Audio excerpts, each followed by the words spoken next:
RCB play offs 7 మ్యాచ్లు 6 ఓటములు 1 విజయం. ఇలా చేస్తేనే ప్లే ఆఫ్స్ కు RCB. Royal Challengers Bengaluru RCB జట్టు ఈసారి ప్లేలో ప్రదర్శన చేస్తోంది. ఆడిన 7 మ్యాచ్ల్లో 6 మ్యాచ్లు ఓడి పట్టికలో అట్టడుగు స్థానంలో పంజాబ్ పై గెలిచిన తర్వాత 2 పాయింట్లు వచ్చాయి. రన్ రేట్ కూడా -1.185 గా నిలిచింది. 7 గేములు మాత్రమే మిగిలిన్నాయి. గణాంకాలను పరిశీలిస్తే ఆర్సీబీ ప్లే ఆఫ్ కళ ఇంకా సజీవంగా ఉంది. అద్భుతం జరిగితేనే ఆర్సీబీ ప్లే ఆఫ్ కు చేరుకోగలదు. ఆర్సీబీకి ఇంకా 7 మ్యాచ్లు మాత్రమే మిగిలిన్నాయి. ఇందులో 7 గేములు ఖచ్చితంగా గెలవాల్సిందే. అలాగే ప్రస్తుతం ఉన్న మైనస్ రన్ రేట్ ను ప్లస్ కు తీసుకురావాల్సి ఉంటుంది. దీనికి తోడు మిగిలిన జట్ల మ్యాచ్ ఫలితాలు కూడా ఆర్సీబీ ప్లే ఆఫ్స్ పై ప్రభావం చూపనున్నాయి. ఏప్రిల్ 15న జరిగిన ఆర్సీబీ వర్సెస్ ఎస్ఆర్హెచ్ మ్యాచ్ లో పరుగుల వర్షం కురిసింది. హైదరాబాద్ జట్టు 22 ఓవర్స్ లో 287 పరుగులు చేసింది.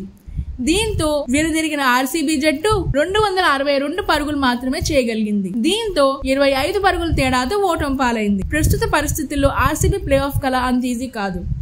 ఆర్సీబీ ప్లే ఆఫ్స్ కు చేరుకోవాలనేది కలగానే మిగిలిపోయే అవకాశం ఉంది. ఈ సాలా కప్ నమ్దే అనే నినాదాన్ని కొనసాగించాల్సిన ఆవశ్యకత అలాగే కొనసాగనుంది. Please subscribe Pragna media. Please like, share, subscribe to Pragna Media. Pragna Media, please do like, share and subscribe. Please subscribe to Pragna Media. Please like, share and comment if you like the video. Pragna Media.